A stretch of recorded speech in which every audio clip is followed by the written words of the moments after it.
Hi everyone, তো এটা একটা দাওয়াতের ভিডিও। তো দাওয়াতে যাওয়ার জন্য আমরা রেডি হয়ে নিচে লবিতে একটু ছবি আর ভিডিও করে নিলাম। তো দাওয়াতটা ছিল আমাদের বিল্ডিংয়েই, আমরা 20 তলায় থাকি আর দাওয়াত ছিল 16 তলায়।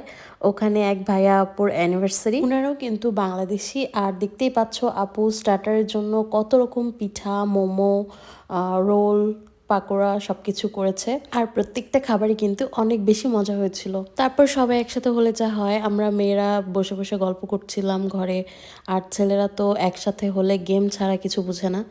তারপর একসঙ্গে ডিনারটা সেরে ফেললাম। ডিনারে ছিল অনেক অনেক আইটেম। খাওয়া দাওয়া শেষ করে তারপরে আমরা কেক কাটলাম। আসলে আমাদের সবারই যখন একসঙ্গে দেখা হয় তখনই আমরা অনেক বেশি মজা করি, সেদিনও তাই হয়েছিল। তারপর আর কি, কেকটা খেয়ে আরও একটু চিল করলাম আমরা সবাই। এই যে তোমরা লাস্ট ক্লিপে দেখতে পাবে। Ready? 1, 2, 3 বানাবো, হ্যাঁ? Ready? 1, 2, 3